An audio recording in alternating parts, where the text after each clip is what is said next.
Perfecto, ya estamos en directo, así que Bueno, puedes empezar, Lidia.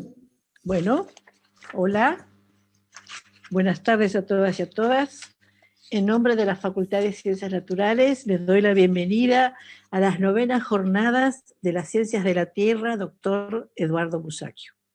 En primer lugar, quiero agradecer a la comisión organizadora de estas 9ª jornadas que se vienen desarrollando con éxito desde hace mucho tiempo.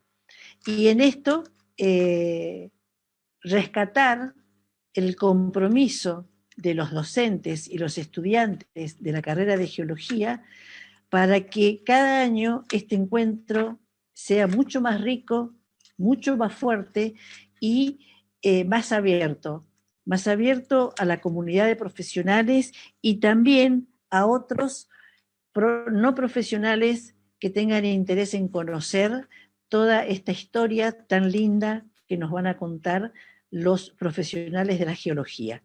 Y en esto quiero hacer una breve historia. Hablaba antes en el intervalo con Fernanda, la profesora de geología que da la materia de suelos y que vamos a tener el gusto de tenerla como primer disertante. Es que la rica historia que tiene la carrera de geología, y los que no conocen la historia, los invito a leer el documento escrito por profesionales de su propia carrera, el doctor Paredes, Nico Foix, José Alar y el profesor Giacosa, que ya no está con nosotros, pero se ha ido a otra universidad porque se ha ido de Comodoro, y que es muy interesante conocer la historia y cómo ha atravesado los diferentes hitos históricos, sociales y políticos de la región patagónica. Convengamos en que la necesidad de la carrera de geología nace justamente cuando el 13 de diciembre de 1907 se descubre el petróleo en nuestra región patagónica. A partir de ahí aparecen profesionales de geología del extranjero que fueron trayendo sus experiencias, sus conocimientos, captados por los interesados en la geología de nuestra comunidad patagónica, y así es que van haciendo la necesidad de tener la carrera de geología en nuestro contexto. Es muy rica su historia, y le decía yo a Fernanda que ahora uno entiende por qué este sentido de pertenencia e identidad de los profesionales geólogos y de los estudiantes de la carrera de geología, cuando en años de presencialidad y de no pandemia vemos los pasillos del segundo piso llenos de carteles festejando y conmemorando el Día del Geólogo como el día de hoy. Cosa a la que nos tienes acostumbrado, claro, si nacieron justo con la universidad. Así que es una situación, me parece, de destacar, porque así como invitan al asado, también muestran esto que dije recientemente, la identidad y el sentido de pertenencia, y que no se ve en todas las carreras. Y esto tiene que ver también con el proceso de formación, cómo sus propios profesionales le cuentan la historia, lo ponen en valor y tratan de que los jóvenes estudiantes puedan empoderarse de estas cuestiones y ser hoy líderes en estos procesos de organización de jornadas y encuentros para poder participar y celebrar todos juntos el Día del Geólogo.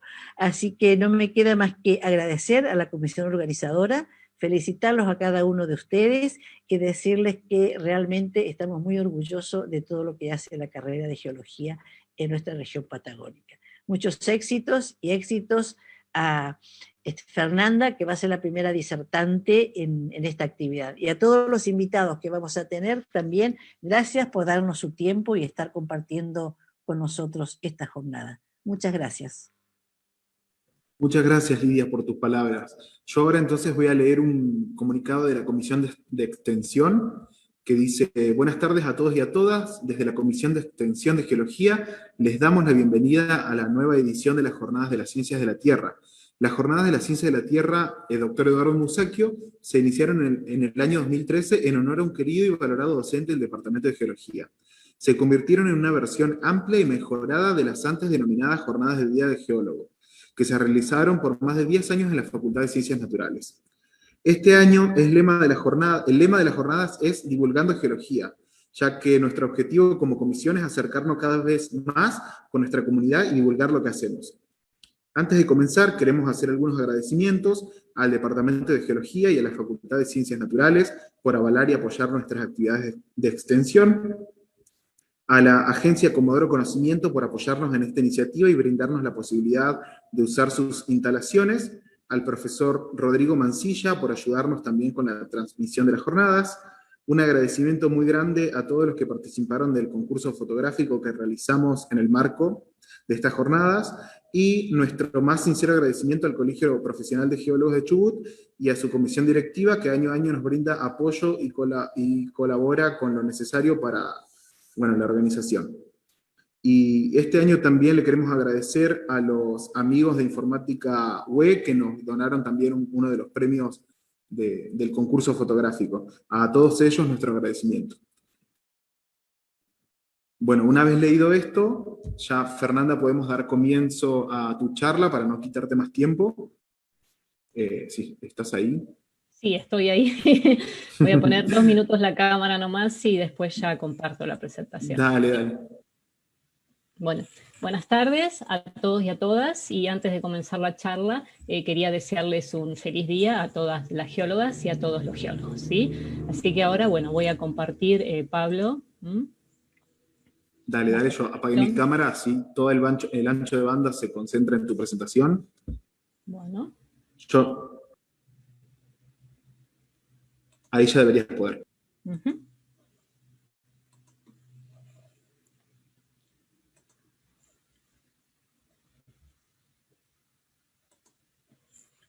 ¿Se está viendo bien? Se ve perfecto. Se ve perfecto. Bueno, entonces el título de la presentación que vamos a realizar hoy, que voy a realizar hoy, es Cuidemos nuestros suelos, ¿sí? Los contenidos de la charla que vamos a desarrollar, vamos a preguntarnos por qué hay que cuidar el suelo, qué es el suelo, cómo se forma el suelo, por qué es importante, qué uso le damos al suelo, cómo se degradan los suelos y qué debemos hacer para mejorar la calidad del suelo. ¿Por qué cuidar el suelo? ¿Sí? El suelo es un recurso natural que es clave para la producción de alimentos, ¿sí? Y desempeña una serie de funciones, tanto medioambientales como sociales y económicas, que son fundamentales para la vida, es decir, que el suelo es un productor de alimentos. Los suelos sanos son la base del sistema de la alimentación, puesto que el 95% de los alimentos se producen directa o indirectamente en los suelos, ¿sí? Siempre que sean suelos sanos, pueden producir esa cantidad de alimentos. El uso irracional del suelo, es decir, cuando degradamos esos suelos, genera una alteración de las propiedades que hace que el suelo no pueda cumplir con esas funciones. Entonces, la importancia en la conservación del suelo es su mantenimiento como recurso permanentemente utilizable. Este es un tema que tiene relevancia mundial. Por eso, en el año 2015, la Asamblea General de la Organización de las Naciones Unidas aprueba lo que se llama la Agenda 2030, ¿sí? Que es para el desarrollo sostenible. En esta agenda, varios países plantean 17 objetivos, con distintas metas que abarcan distintas esferas, económica, social y ambiental. Dentro del ambiental aparece el objetivo 15, que es el que nos compete a la parte de los suelos, que se llama Vida de los ecosistemas terrestres y que hace referencia a detener e invertir la degradación de las tierras, ¿sí? En este contexto, es decir, que lo está planteando la Asamblea General de las Naciones Unidas, cobra mayor notoriedad el cuidado y la protección de los suelos. Entonces, ¿qué es el suelo? ¿A qué llamamos suelo? ¿Sí? El suelo es la parte más superficial de la corteza continental y constituye una interfase, pues se forma y evoluciona como consecuencia de distintas esferas. Entonces el suelo interacciona con la atmósfera, con la biosfera, con la geósfera y con la hidrósfera.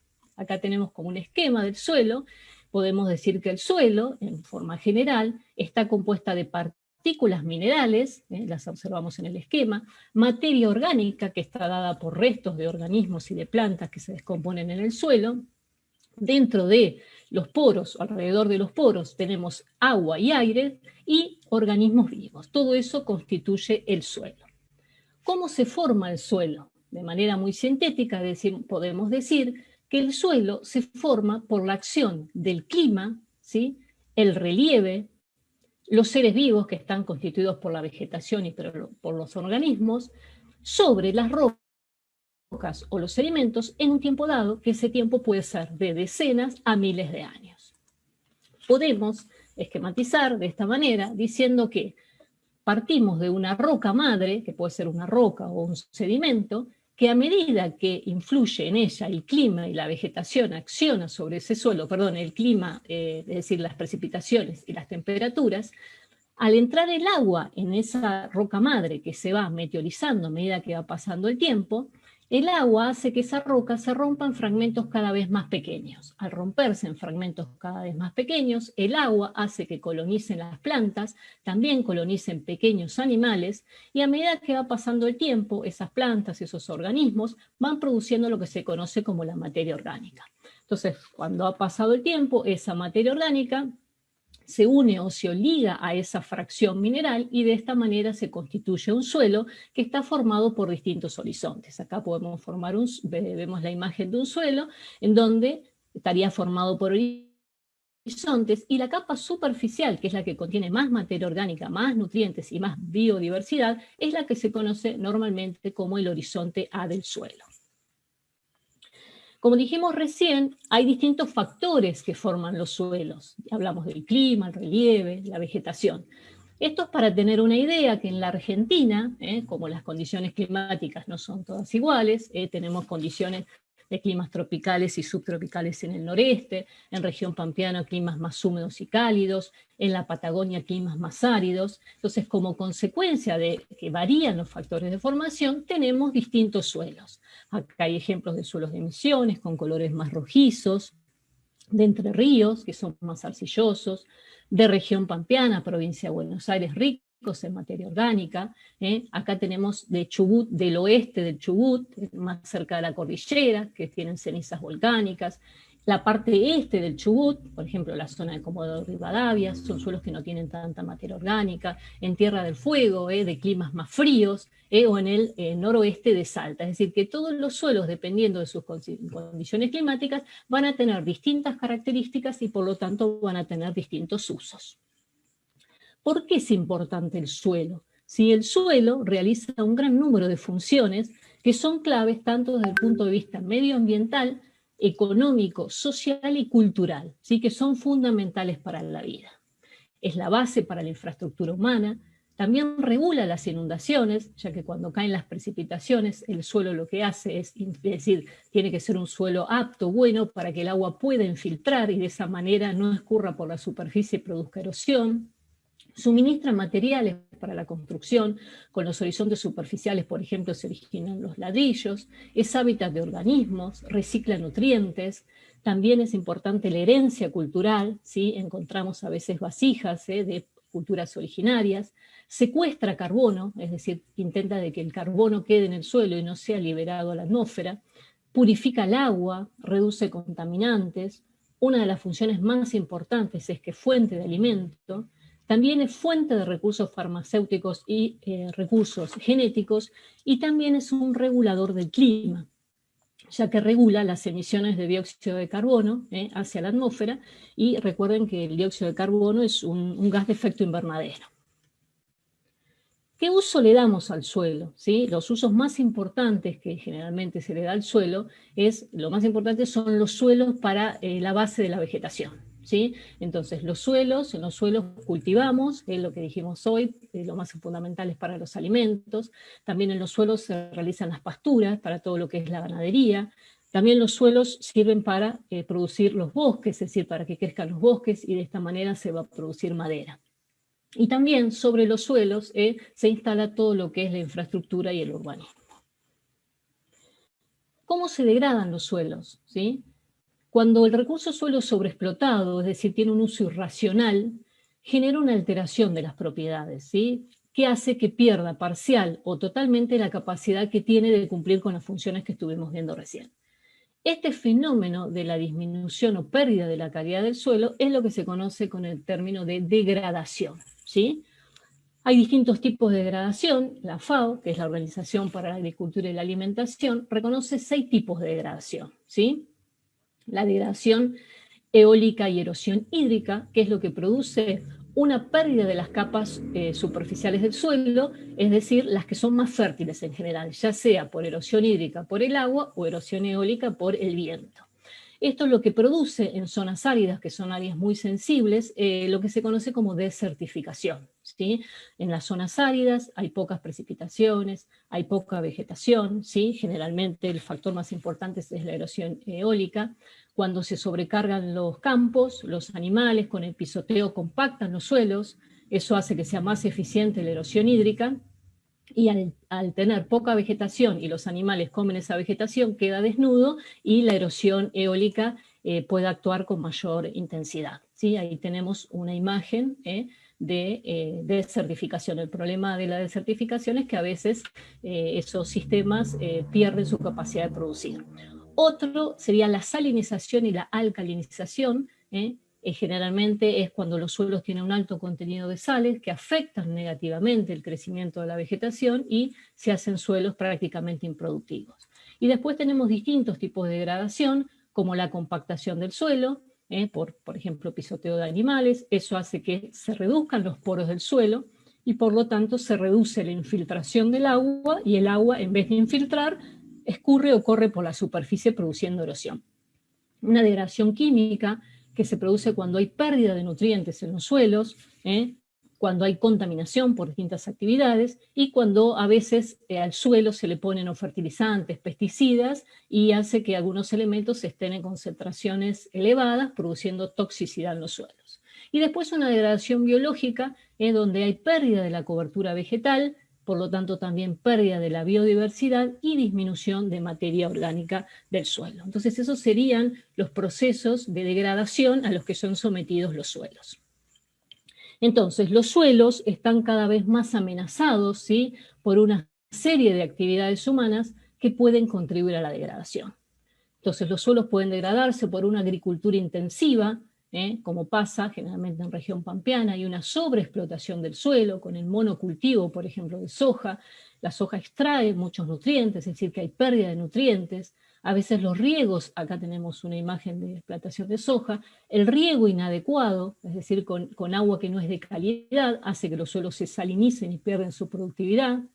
Cuando hay un sobrepastoreo, aumentamos el número de animales que puede soportar un campo. Acá podemos ver una imagen en este sector de acá, donde al poner más carga de animales ha quitado toda la cobertura y eso facilita después la erosión eólica, por ejemplo. Acá tenemos otra imagen que ya prácticamente no queda vegetación. Estos sistemas ya, las recuperaciones son prácticamente irreversibles. Después las deforestaciones, cuando se hace un abuso de la extracción de la leña o cuando se deforesta para cambiar el uso de la tierra, ¿sí? Los incendios, ¿qué es lo que producen esto? Que haya una disminución de la cobertura en la superficie y aumenta la erosión. Determinadas actividades industriales y extractivas también producen pérdida del suelo, contaminación del suelo, ¿sí? Cuando hablamos del cambio climático, ¿sí? En el cambio climático está sucediendo que hay aumentos de temperatura, hay cambios en los regímenes de las precipitaciones, entonces zonas que por ahí eran más húmedas ahora están más secas, zonas que antes nos inundaban ahora se inundan, ¿sí? Todo eso perjudica a los suelos. Y también se está dando que por ahí hay sitios donde hay una presión demográfica y cada vez mayor cantidad de habitantes, entonces se empiezan a usar suelos que eran aptos para la agricultura, para la ganadería, se usan ahora para la urbanización y la infraestructura. Bueno, acá tenemos algunas imágenes, acá de Piedra Parada, en Chubut, son lugares donde actúa mucho la erosión eólica. Fíjense que cada vez hay menos vegetación, si no intervenimos, estos procesos ya se hacen irreversibles. En Comodoro, por ejemplo, en este caso de acá, cuando hay roturas de los caños de conducción de hidrocarburos, acá tenemos una imagen de un suelo contaminado por petróleo. Después también este otro caso en Catamarca, sobrepastoreo, cuando se sobrepastorea mucho, ya los animales no tienen casi nada que comer. Típico de estas zonas son los que se llaman una erosión en pedestal, ya no queda prácticamente. Bueno, esto al quitar la cobertura beneficia la erosión eólica.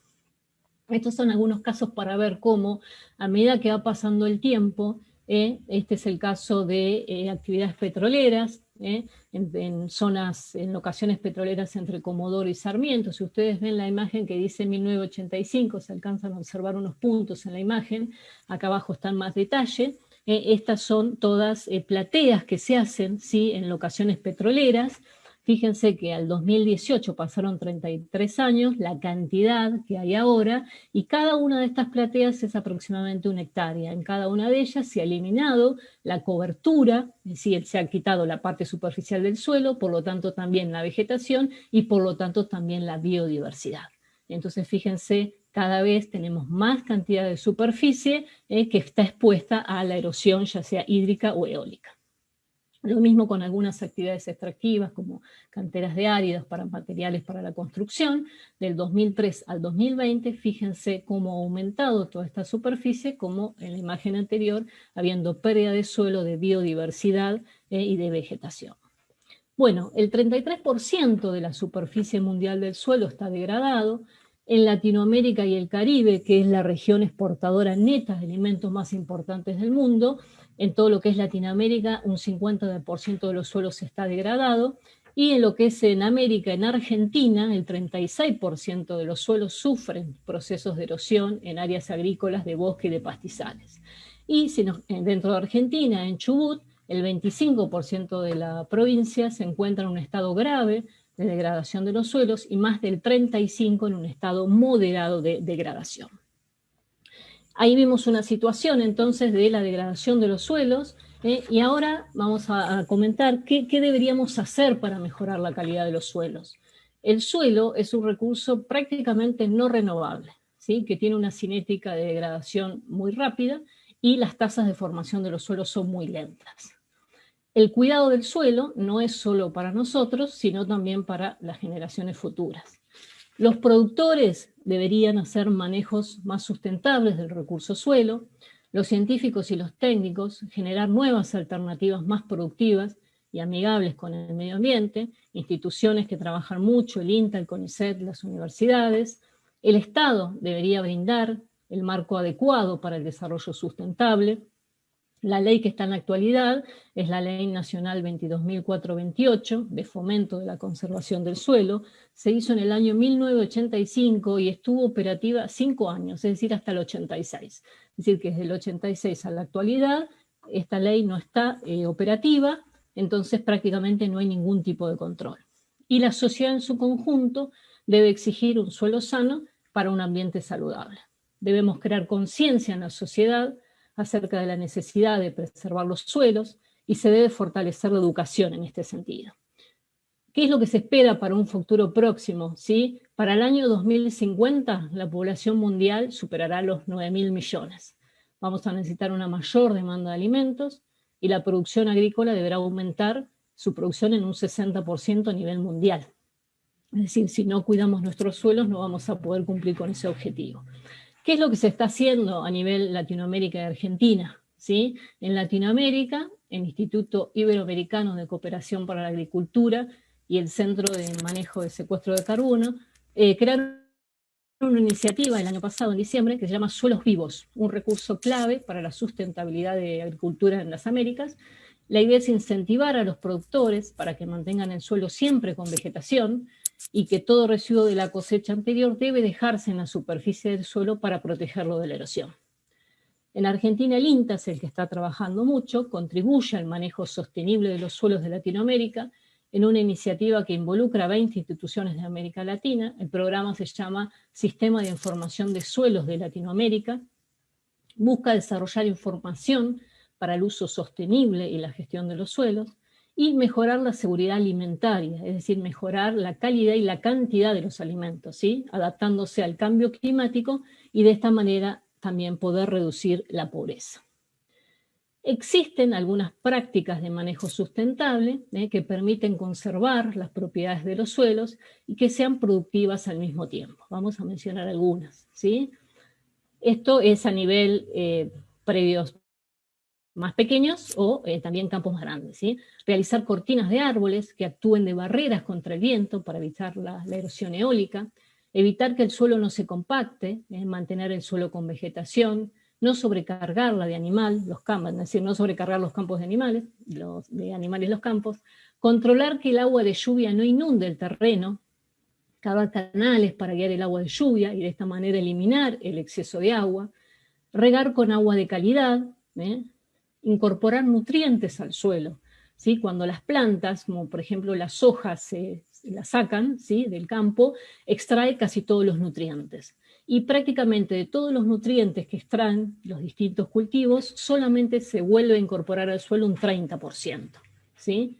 Y una cosa que es también a nivel predio más pequeño, aumentar el contenido de materia orgánica mediante la incorporación de compost. Estas son todas infografías que realiza la FAO. Dice, mientras un tercio de nuestros alimentos es desperdiciado, hasta la mitad de nuestros desperdicios puede ser compostable para nutrir el suelo. ¿Sí? Con el compost estamos incorporando nutrientes al suelo. Bueno, para ir terminando, el día 7 de julio es el Día Nacional de la Conservación del Suelo. Este día se realiza en conmemoración a un investigador estadounidense, Bennett, que trabajó constantemente en busca de la preservación del suelo, y el 5 de diciembre se conmemora o se celebra el Día Mundial del Suelo para crear concientización, ¿sí? El suelo es un recurso clave en el que se produce la mayor parte de los alimentos y proporciona el espacio habitable para los seres humanos y animales. Por eso es muy importante su cuidado y su conservación.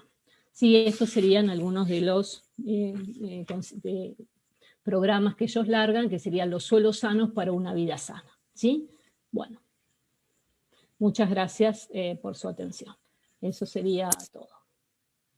Perfecto, Fernanda, Dejo muchas de compartir, gracias. ¿no? Si querés, sí. Ahí está. Yo voy a leer tu presentación, que me olvidé, me la salté antes, así que la leo ahora mientras buscan preguntas, por si alguien hizo pregunta en las redes. María Fernanda Valenzuela se graduó de licenciada en Geología en la Universidad Nacional de La Plata en 1990, obtuvo una maestría en Gestión y Auditorías Ambientales, especializada en recuperación de suelos contaminados en la Universidad de León, España, en 2009. Se inició en la docencia universitaria en el 93 y actualmente se desempeña como profesora asociada regular en la Cátedra de Suelos desde el año 2012.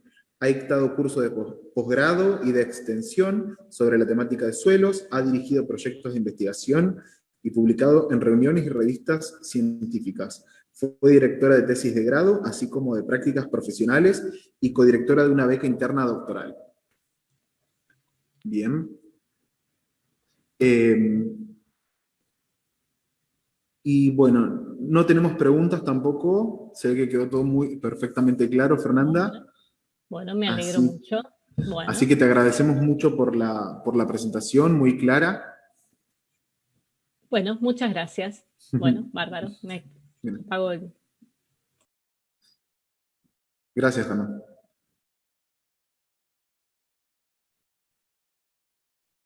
Bien, ahora vamos a continuar con la siguiente charla, que la va a presentar Romina Díaz. ¿Estás ahí, Romina? Sí, acá estoy.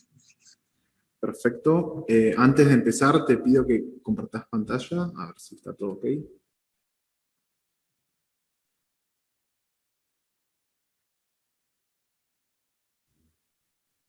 Perfecto, se ve perfectamente. Bien, ahí te presento y arrancás, ¿dale? Bueno, Bueno, la licenciada Romina Díaz es estudiante del doctorado en Bioquímica de la Universidad Nacional de la Patagonia de San Juan Bosco y becaria del CONICET.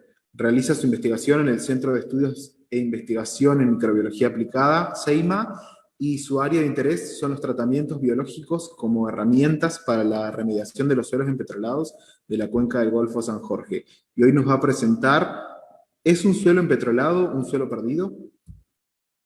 bueno, muchas gracias por la presentación.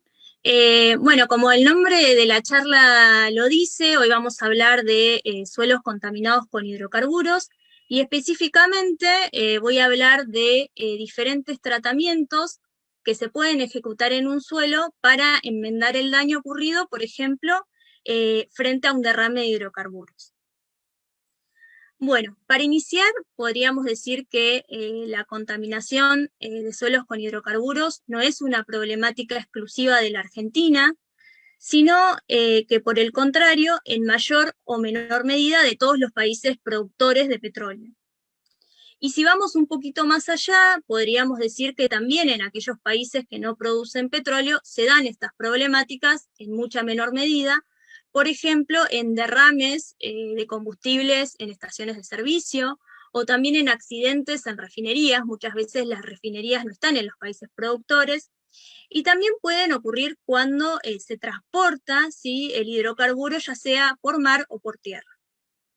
Si bien, obviamente, los lugares donde se explota petróleo y gas son aquellos que poseen el mayor riesgo de contaminar sus suelos con hidrocarburos, también es importante destacar que debido a todos los incidentes ocurridos a lo largo de la historia de esta industria, es que tienen grandes avances y medidas en lo que respecta a seguridad, higiene y ambiente, principalmente para salvaguardar la salud de los trabajadores y también para evitar cualquier efecto negativo sobre el ambiente. Bueno, hablando de nuestra zona en particular, es decir, de nuestra ciudad y de los alrededores de la cuenca del Golfo San Jorge, se caracteriza por tener una actividad intensiva de extracción de hidrocarburos. Y como en cualquier actividad industrial, se generan residuos y también ocurren incidentes, que pueden ser el resultado de fugas o descargas accidentales de crudo de petróleo, o fondos de tanque, o recortes de perforación, que van a impactar sobre los suelos y van a tener consecuencias en el ecosistema patagónico, que a su vez tiene la característica de ser un ecosistema de difícil restauración, ya sea por sus características climáticas, edafológicas, por su fisonomía, por la vegetación. Es por esto que se hizo necesario el desarrollo de técnicas para poder eliminar estos hidrocarburos de los suelos. Estas técnicas llevan el nombre de tecnologías de remediación y tienen como objetivo reducir la toxicidad, la movilidad y la concentración del contaminante en ese suelo, ¿sí? Muchas de estas tecnologías no solo se aplican para contaminación por hidrocarburos, sino que también se pueden aplicar para compuestos inorgánicos, metales pesados, cianuro, pesticidas, ¿sí? No son específicas para hidrocarburos, pero se utilizan. Estas técnicas se van a clasificar de diferentes maneras. En primera instancia, se van a clasificar según el lugar en el que se aplica el proceso de remediación. Se habla de tratamientos in situ, cuando las tareas de remediación se realizan en el sitio contaminado específicamente, y de tratamientos ex situ, cuando se requiere de la extracción, en este caso del suelo contaminado, para su tratamiento posterior en otro lugar. También se van a clasificar según el objetivo de la remediación. Podemos distinguir las técnicas de contención, que son aquellas que aíslan al contaminante del suelo, pero no actúan sobre el contaminante. Después tenemos las técnicas de confinamiento. Esta palabra nos suena un poco ahora con la pandemia, que justamente lo que buscan es reducir la movilidad del contaminante. Y por último, las técnicas de descontaminación, que están enfocadas en la disminución o en la eliminación del contaminante presente en este suelo. Luego también se pueden clasificar según el tipo de tratamiento, es decir, según el fundamento en el que se basan. Tenemos tratamientos físico-químicos, que son aquellos que aprovechan las propiedades físicas o químicas del suelo o del contaminante para poder destruir, separar o contener la contaminación. Luego tenemos los tratamientos térmicos, que son aquellos que, como su palabra lo indica, utilizan temperaturas, altas temperaturas, para poder descomponer al contaminante. Y por último, los tratamientos biológicos, que son aquellos que están enfocados en la degradación, en la transformación y en la remoción de contaminantes mediante la actividad metabólica natural de ciertos organismos que se llaman organismos degradadores, que se sabe que tienen la capacidad de degradar, en este caso, hidrocarburos. Bueno, a modo de pantallazo quise poner esta filmina con este cuadro donde se observan diferentes técnicas. Muchas de estas se utilizan en la zona, pero también no son específicas para suelos, también hay para cuerpos de agua superficial o para aguas subterráneas, y también se pueden aplicar a otro tipo de contaminantes, como mencioné al inicio, metales pesados, otros compuestos inorgánicos, pesticidas, ¿sí? Bueno, de estos seleccioné algunos para que podamos repasar. Dentro de los tratamientos físico-químicos, que son aquellos que logran la destrucción, la separación y la contención de los contaminantes, aprovechando justamente las propiedades físicas o químicas del contaminante o del medio. En este caso puse el lavado de suelos, que es un tratamiento ex situ. Se requiere sacar el suelo contaminado de su lugar de origen y se coloca en una unidad de lavado. Previo a que este suelo se coloque en la unidad de lavado, se tiene que tamizar para poder eliminar las fracciones más gruesas, y luego se le coloca una solución de lavado.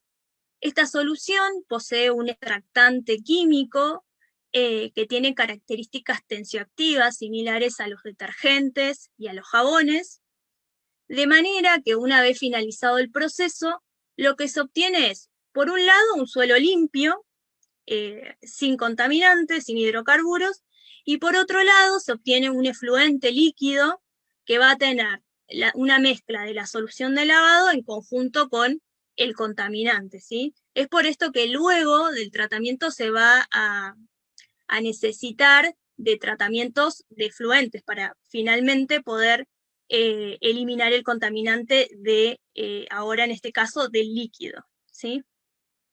Por otro lado, también está la remediación electrocinética, en la que se utilizan electrodos que se disponen de forma específica en la matriz del suelo, y se hace pasar una corriente eléctrica de baja intensidad, de manera que las especies con cargas positivas se muevan hacia el cátodo y las con cargas negativas lo hagan hacia el ánodo.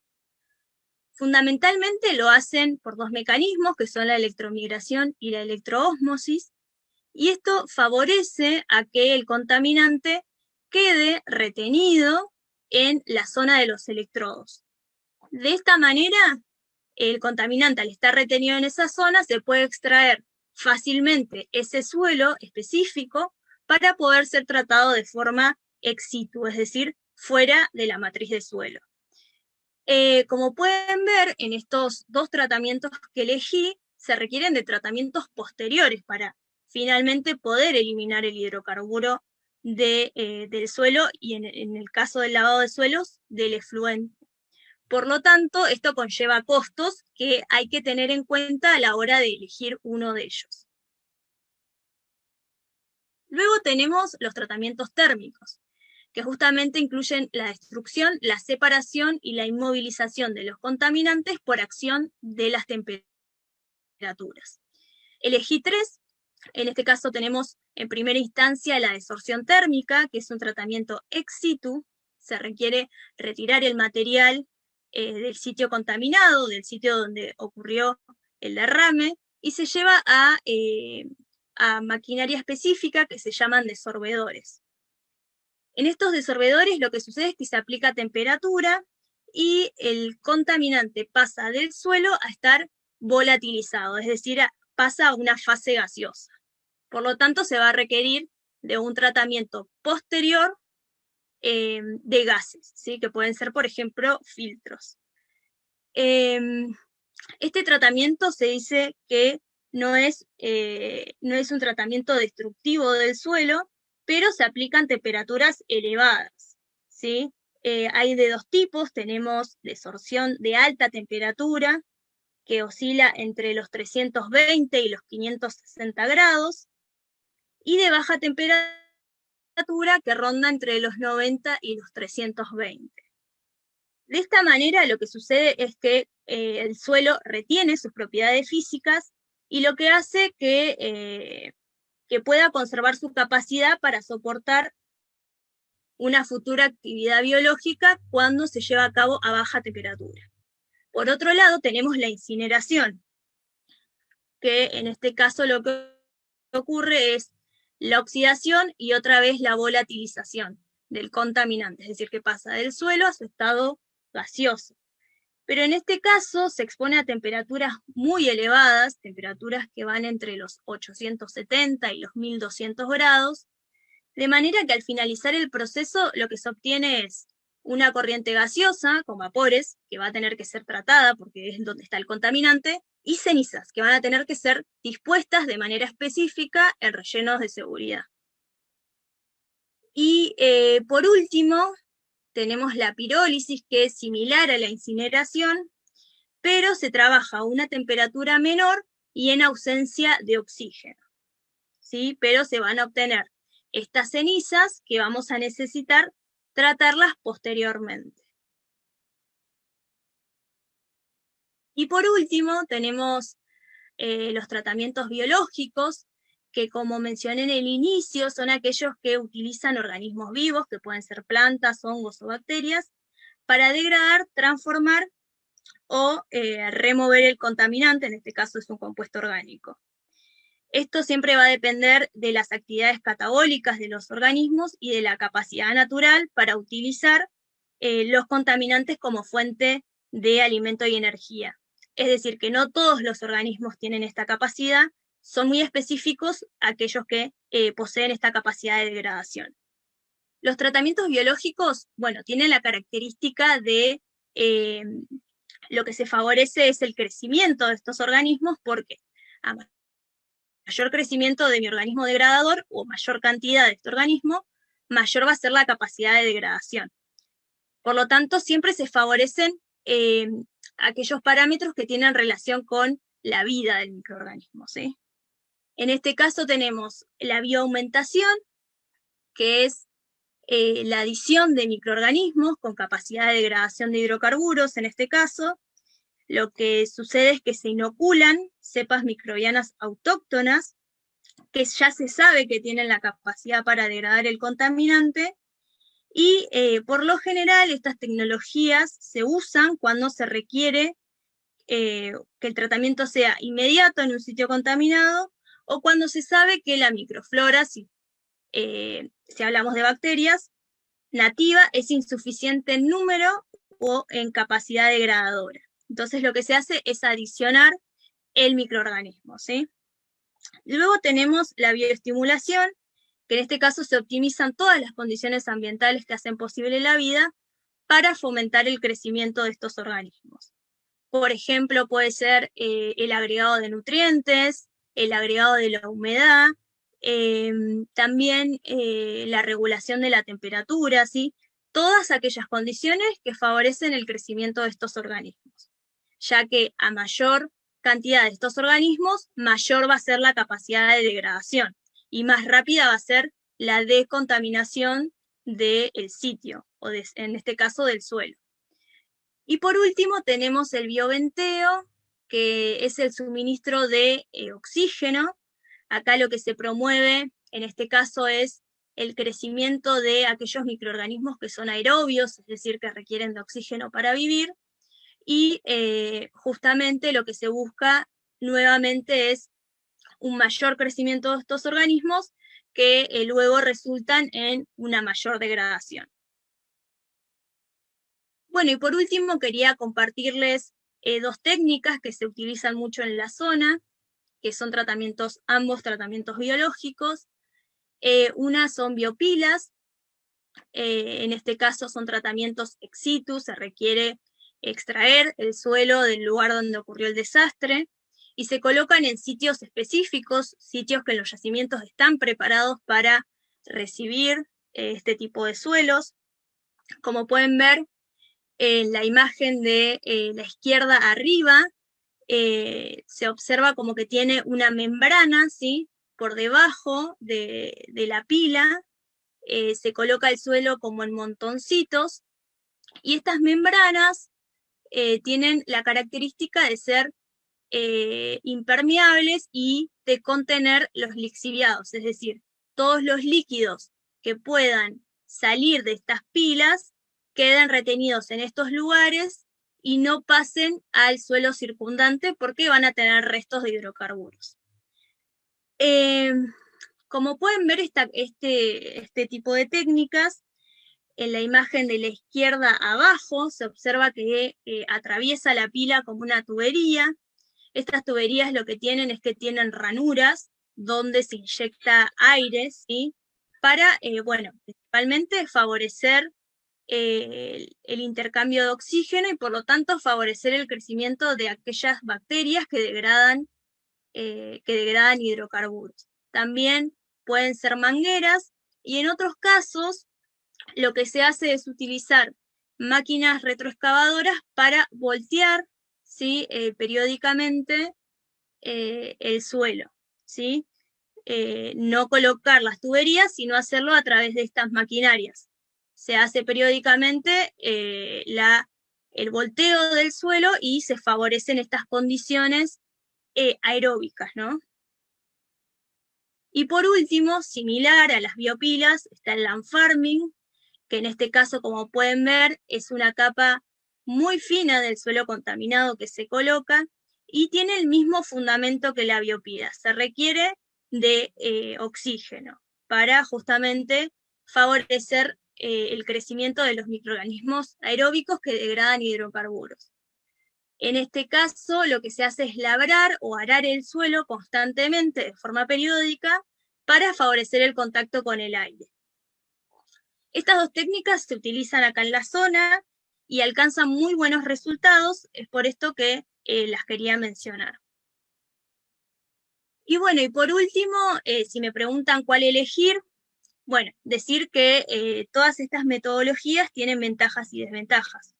Por lo tanto, va a depender de muchísimas cuestiones, principalmente del tipo de contaminante. Si bien ahora estábamos hablando de hidrocarburos, podríamos estar hablando de cualquier otro contaminante. Del sitio contaminado, no es lo mismo que el incidente ocurra en el medio de un yacimiento a que ocurra, como pasa acá en la ciudad, que tenemos pozos muy cercanos a los barrios, ¿sí? También va a depender del medio contaminado, acá estábamos hablando de suelos, pero no es lo mismo si ocurre en agua, ¿sí? Si ocurre en el mar, por ejemplo. Y hablando específicamente de la industria, podríamos decir que incide mucho la cuestión de los costos, de si se requiere de una maquinaria, las maquinarias son costosas, si se requiere de personal operativo y de qué cantidad de personal se requiere para llevar a cabo estos tratamientos, y también va a depender de los tiempos que tenga la industria para poder remediar estos suelos, ¿sí? De cuánto tiempo se dispone. Bueno, y la pregunta es, ¿se recupera el suelo o no? Estas técnicas lo que hacen es enmendar el daño. Inmediatamente el suelo no va a volver a su condición original post-tratamiento, pero estas tecnologías lo que hacen es ayudar y promover a que este suelo lo haga en un futuro, ¿sí? Recupere muchas de sus condiciones en el futuro. Es por esto que dependiendo de la legislación de la zona, los usos que se le pueden dar a estos suelos tienen que ver con el relleno de canteras o el relleno de caminos. Esto, bueno, se debe a que una vez que el suelo está para liberar, es decir, post-tratamiento, pasa por muchísimas pruebas de laboratorio que indican que cumple con los parámetros para poder ser utilizado, por ejemplo, para rellenar caminos. No vuelve a su lugar de origen porque quedan restos, ¿sí? de hidrocarburos, por ejemplo, pero que no exponen un peligro, ¿sí? Por lo tanto, bueno, es mejor siempre prevenir, cuidar los suelos. En la charla anterior hablaron un poquito de eso, así que nada, eso es todo. Muchas gracias.